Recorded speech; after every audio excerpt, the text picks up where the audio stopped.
السلام علیکم لسنر، آئیے ایم راحت کی اس پراسرار اور دلچسپ ناول جادوگر کی 8ویں قسط سنتے ہیں۔ دوسرا چابک، تیسرا چابک اور پھر 5واں چابک پر میرے ہوش و حواس ساتھ چھوڑ گئے اور میری گردن لٹک گئی۔ مجھے اپنی بے ہوشی کے بارے میں کوئی اندازہ نہیں تھا کہ کتنی لمبی ہے، لیکن ہوش آیا تو میں ایک بستر پر پڑا ہوا تھا۔ یہ بستر کہاں تھا اور میں کن لوگوں کی تحویل میں تھا، اس کا مجھے کوئی اندازہ نہیں تھا۔ زخموں پر شاید مرہم وغیرہ بھی لگا دیا گیا تھا۔ پورا کمرہ سنسان پڑا ہوا تھا۔ میں کراتا ہوا اپنی جگہ سے اٹھا اور دروازے کی جانب بڑھ گیا۔ زخموں کے نشان جل رہے تھے، لیکن اس قدر نہیں کہ مجھے چلنے پھرنے میں دقت ہو۔ دروازے کے قریب پہنچ کر میں نے دروازے کو ٹٹولا تو وہ آسانی سے کھل گیا۔ مجھے حیرت ہوئی۔ باہر ایک سنسان برآمدہ نظر آ رہا تھا۔ عمارت کہاں تھی اس کا مجھے کوئی اندازہ نہیں تھا، لیکن مجھے باہر آنے میں کوئی دقت نہیں ہوئی۔ حیرت کی بات تھی، وہ لوگ تو مجھے جان سے مارنے کی دھمکی دے رہے تھے، پھر انہوں نے مجھے اس طرح کیوں چھوڑ دیا؟ بلکہ چھوڑا ہی نہیں، میرے زخموں پر مرہم بھی رکھا۔ کیا کھیل کھیلنا چاہتی ہے تقدیر میرے ساتھ؟ یہ 5 کوڑے شاید زندگی بھر کے لیے کافی تھے۔ باہر کا منظر سمجھ میں نہیں آ رہا تھا، پتہ نہیں کون سا علاقہ تھا اور کون سا شہر تھا۔ تھوڑی دور تک چلنے کے بعد میں نے اپنے بدن پر نگاہ ڈالی تو ایک مکمل لیکن اجنبی لباس تھا۔ آخر کار مجھے ایک ٹیکسی مل گئی اور میں اپنے ہوٹل کی جانب چل پڑا۔ وہی میری پناہ گاہ تھی اور کہاں جاتا۔ ہوٹل میں داخل ہوتے ہوئے میں ہوشیار رہا تھا۔ وہ لوگ دوبارہ بھی ہوٹل آ سکتے تھے، لیکن سمجھ میں نہیں آ رہا تھا کہ انہوں نے مجھے اس طرح کیوں چھوڑ دیا۔ کمرے میں داخل ہونے کے بعد میں دیر تک اپنی مسیری پر خاموش لیٹا رہا۔ زخموں کی جلن کم ہو گئی تھی۔ میں نے غسل خانے میں جا کر منہ ہاتھ دھویا۔ نہانے کا تو میں تصور بھی نہیں کر سکتا تھا۔ میں نے ایک بات خاص طور سے محسوس کی کہ میرے سامان کی تلاشی لی گئی ہے، اور اس کی وجہ میں اچھی طرح جانتا تھا۔ جب کئی گھنٹے یہاں گزر گئے اور میں ہوٹل سے کھانا منگوا کر کھا چکا تھا تو میرے دل میں اس چابی کی تلاش کی خواہش ہوئی جو میں نے یہاں محفوظ رکھی تھی۔ دروازہ بند کرنے کے بعد میں نے چاروں طرف کا جائزہ لیا اور یہ اندازہ لگایا کہ کوئی دیکھنے والی آنکھ مجھے دیکھ تو نہیں رہی ہے۔ اس کے بعد مسیری کا پایا اٹھا کر ربر کا ٹیپ ہٹایا۔ چابی نکل پڑی تھی۔ اس کا مطلب ہے کہ وہ چابی کو نہیں پا سکے۔ میں نے اسے واپس اس کی جگہ رکھ دیا۔ یہ بہترین جگہ تھی۔ پھر مجھے اچانک ہی گینس کا خیال ہوا۔ یہ تو پتا بھی نہیں چلا تھا کہ میں کتنی دیر بے ہوش رہا، لیکن بہت زیادہ دیر نہیں گزری تھی۔ اچانک ہی میرے کمرے کے دروازے پر دستک ہوئی اور میں خوف سے اچھل پڑا۔ کیا وہ پھر آ گئے؟ لیکن کیا کر سکتا تھا؟ بھرائی ہوئی آواز میں دستک دینے والے کو اندر آنے کے لیے کہا، لیکن دروازہ بند تھا۔ دوسری بار دستک ہوئی اور میں نے جا کر دروازہ کھول دیا۔ دروازے میں گینس کھڑی تھی۔ صبح سے کئی بار فون کر چکی ہوں، کہاں چلے گئے تھے؟ مجھے دیکھ کر وہ مسکراتی ہوئی اندر آ گئی اور پوچھ رہی تھی، کیا وقت ہوا ہے گینس؟ میں نے سوال کیا۔ 4:30 بج رہے ہیں، کیا سو گئے تھے؟ نہیں، کہیں گیا ہوا تھا۔ میری طبیعت کچھ خراب ہو گئی ہے۔ کیا بات ہے؟ چلو کسی ڈاکٹر کو دکھاتے ہیں۔ نہیں، اب بہتر ہے۔ گینس عجیب سی نگاہوں سے مجھے دیکھتی رہی، پھر اس نے کہا، تم یہاں خوش ہو؟ مجھے تو نہیں لگ رہا، چہرہ بجھا بجھا سا ہے۔ چلو ڈاکٹر کے ہاں چلتے ہیں۔ میرا فلیٹ بھی بہت اچھا ہے، میں تمہیں ایک علیحدہ بیڈ روم دے سکتی ہوں۔ میں اسے دیکھتا رہا اور پھر میں نے کہا، ٹھیک ہے گینس، مجھے اعتراض نہیں ہے، لیکن بس مجھے یہ خطرہ ہے کہ کہیں تم مجھ سے اکتا نہ جاؤ۔ میرا مطلب ہے کہ تم کسی مصیبت کا شکار نہ ہو جاؤ۔ میں اتنی مصیبتوں کا شکار ہوں کہ اب مصیبت میرے لیے کوئی حیثیت نہیں رکھتی۔ چلو میرے ساتھ چلو۔ ٹھیک ہے، میں یہ کمرہ اسی طرح رہنے دیتا ہوں، تمہارے ساتھ چلتا ہوں، کسی مناسب وقت پر یہ جگہ چھوڑ دیں گے۔ میں سمجھ رہی ہوں، تم میرے بارے میں یہ اندازہ لگانا چاہتے ہو کہ کیا تمہارے ساتھ کیسا سلوک کروں گی میں۔ ٹھیک ہے، میرا کیا جاتا ہے؟ میں نے گردن ہلا دی۔ کمرہ چابی کی وجہ سے میں چھوڑنا نہیں چاہتا تھا، اور چابی کو ابھی کسی طور اپنے پاس رکھنا مناسب نہیں تھا۔ وہ لوگ دوبارہ بھی مجھ پر حملہ آور ہو سکتے تھے۔ آخر کار میں نے اپنا مختصر سامان ساتھ لیا اور چل پڑا۔ یہ خدشہ بھی تھا کہ کہیں تعاقب نہ ہو رہا ہو، لیکن مجبوری تھی، کیا کیا جا سکتا تھا؟ یہ فلیٹ ایک خوبصورت علاقے میں اور خوبصورت جگہ پر تھا۔ میں اس کے ساتھ فلیٹ میں داخل ہو گیا۔ وہ یہاں تنہا ہی رہتی تھی۔ اس نے کہا کہ اگر میں چاہوں تو اپنے لیے کوئی ملازمہ بھی رکھ لوں جو کھانا وغیرہ پکائے۔ میں ان تمام چیزوں سے بچنا چاہتی ہوں، لیکن یہاں تمہیں کوئی تکلیف نہیں ہوگی۔ مجھے تمہارے ساتھ رہ کر خوشی ہوگی، کیونکہ ہم دونوں ایسے شناسا ہیں جو ایک دوسرے پر اعتبار کر سکتے ہیں۔ ٹھیک ہے، لیکن کچھ باتیں میں تمہیں بتا دینا ضروری سمجھتا ہوں۔ ہاں ہاں کہو، بولو، میں تمہارے لیے کچھ بنا کر لاتی ہوں۔ ویسے میں محسوس کر رہی ہوں کہ تم کافی نٹھال سے ہو۔ نہیں پلیز گینس، میں اس کی ضرورت نہیں محسوس کر رہا۔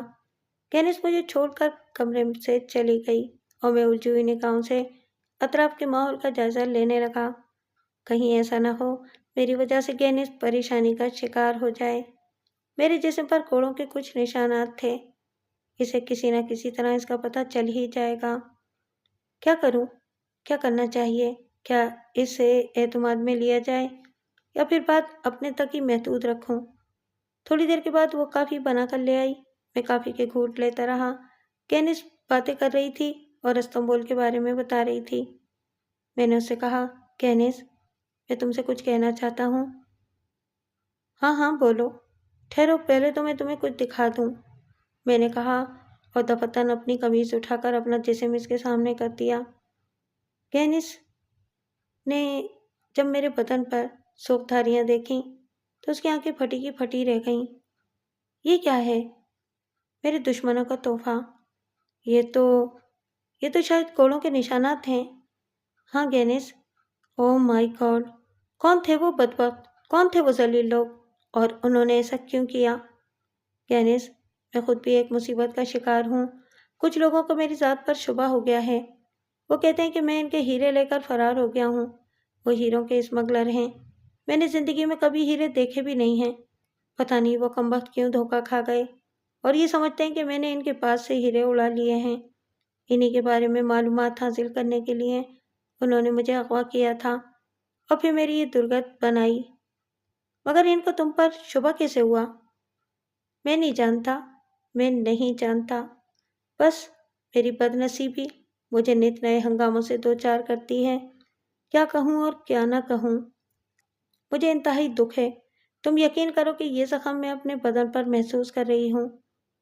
پتہ نہیں میرے ساتھ اب کیا ہوگا۔ اصل میں تمہارے فلیٹ پر آتے ہوئے اسی لیے خوف کا شکار تھا۔ گینس مجھے تشویشناک نظروں سے دیکھ رہی تھی، پھر اچانک ہی ہنس پڑی۔ یہ ہنسنے کی کیا بات ہے اس میں گینس؟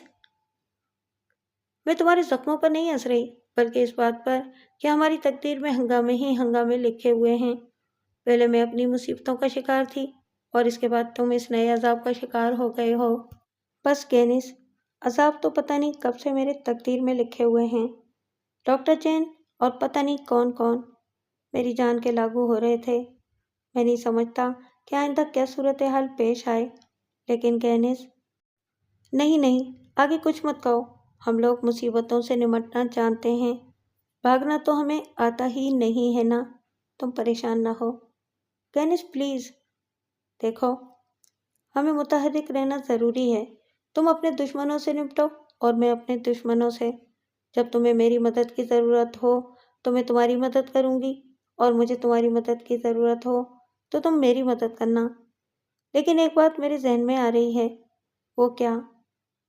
وہ یہ کہ ہماری امن پسندی آج تک ہمارے لیے نقصان دہ ثابت ہوئی ہے۔ امن پسندی؟ ہاں، ہمارے دشمن اطمینان سے ہم تک آتے ہیں، ہماری گردن پکڑتے ہیں، انگوٹھا رکھتے ہیں، مارتے پیٹتے ہیں اور اس کے بعد یا تو رحم کھا کر چھوڑ جاتے ہیں یا پھر ان کی گرفت سے نکل کر ہم کہیں بھاگ جاتے ہیں۔ آج تک ہم نے اپنے دشمنوں سے جم کر مقابلہ نہیں کیا۔ آخر کیوں احتشام؟ کیوں؟ کیا ہم اتنے ہی بزدل، اتنے ہی کمزور ہیں؟ میرا خیال ہے کہ ایسی بات تو نہیں ہے، اور یہ حقیقت ہے کہ میں نے پہلی بار گینس کے ان الفاظ پر سنجیدگی سے غور کیا۔ نہ جانے کیوں مجھے یوں لگا کہ وہ واقعی سچ کہہ رہی ہے۔ میں نے بھی خود کو آج تک سمجھا ہی نہیں۔ تھوڑی دیر تک خاموش رہنے کے بعد میں نے کہا، بات تو تمہاری سچ ہے، تو پھر ہم اپنی یہ کمزوری دور کیوں نہ کر لیں؟ کیسے؟ انسان اپنے دشمنوں سے نمٹنے کے لیے کیا طریقہ کار اختیار کرتا ہے؟ ہمارے پاس ہتھیار ہونے چاہیے اور ایسی اشیاء جو ہمیں کسی بھی وقت اپنے دشمن کے سامنے ٹھہرا سکیں۔ بات تو بالکل صحیح ہے، لیکن ہتھیاروں کا حصول کون سا مشکل کام ہے؟ استنبول میں بھی یقینی طور پر کوئی نہ کوئی زیر زمین دنیا ہوگی جہاں سے اسلحہ خریدا جا سکتا ہے اور اس کا استعمال۔ میں نے مسکرا کر کہا، کیا تم پستول کا ٹریگر دبانا نہیں جانتے؟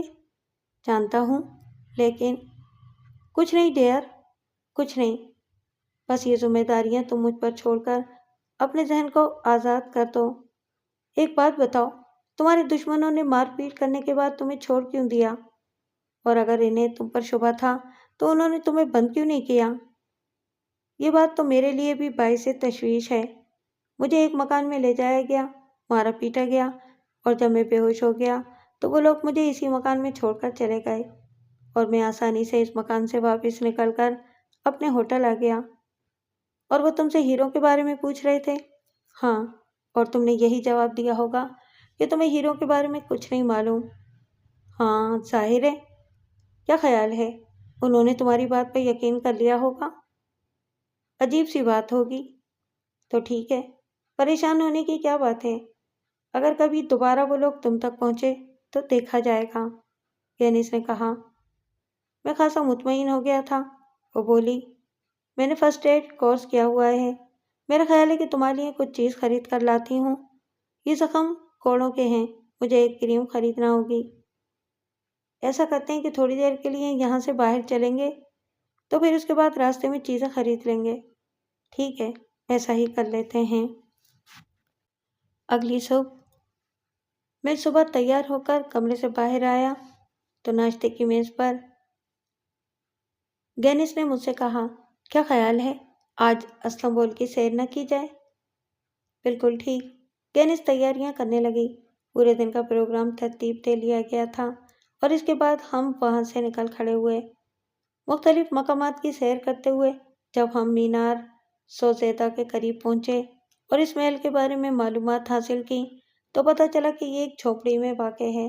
جھونپڑی کے دروازے کے ساتھ ٹکٹ کی کھڑکی تھی جس کے پیچھے نیلی وردی میں ملبوس ایک بوڑھا ترک اونگ رہا تھا۔ گینیس نے کھڑکی کے سوراخ میں ہاتھ ڈال کر اس سے ٹکٹ طلب کیے۔ جھونپڑی کے اندر داخل ہونے کے بعد دروازے کے ساتھ بنی ہوئی لکڑی کی سیڑھیوں کے ذریعے ہم نیچے اترنے لگے۔ اندر نیم تاریکی پھیلی ہوئی تھی اور ہمارے سامنے زیر زمین آبی محل کھڑا تھا۔ 336 مرمری یونانی ستون جو کمر تک گہرے سرد پانی میں ڈوبے ہوئے تھے۔ محل کی چھت سے پانی کی بوندیں رس رس کر ستونوں کے اس وسیع تالاب میں گر رہی تھیں۔ سیڑھیوں سے قریب چند ستونوں پر بجلی کے بلب لگے ہوئے تھے، لیکن دوسری جانب مکمل تاریکی تھی۔ یوں لگتا تھا جیسے اس پراسرار جھیل میں سینکڑوں ستون اگائے ہوں۔ رنگ برنگی حسین مچھلیاں آنکھیں چمکاتی ہمارے سامنے سے گزر جاتی تھیں، لیکن ہم زیادہ آگے نہیں بڑھے کیونکہ لکڑی کے تختے زیادہ مضبوط نہیں معلوم ہوتے تھے۔ گینیس نے مجھے منع کرتے ہوئے کہا کہ اس کے گائیڈ نے یہی کہا تھا کہ زیادہ آگے بڑھنا خطرناک ہے۔ اس پراسرار اور نیم تاریک ماحول نے ہم پر ایک عجیب سا سحر طاری کر دیا تھا۔ میں خاموش کھڑا ان ستونوں کو دیکھتا رہا، پھر اچانک ہی قدموں کی کچھ آہٹیں سنائی دیں اور اس کے ساتھ ہی ایک ہولناک آواز اس آبی محل کے ستونوں کو لرزانے لگی۔ میں اور گینیس بری طرح اچھل پڑے تھے۔ ہم نے اپنے آپ کو سنبھالنے کے لیے ایک دوسرے کو مضبوطی سے پکڑ لیا۔ یہ فائر کی آواز تھی اور اس آواز میں دوڑتے ہوئے قدموں کی آوازیں بھی شامل تھیں۔ پھر کچھ لمحوں کے بعد دوڑتے ہوئے قدموں کی آوازیں رک گئیں۔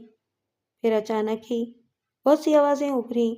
میں اور گینیس دہشت زدہ نگاہوں سے چاروں طرف دیکھنے لگے۔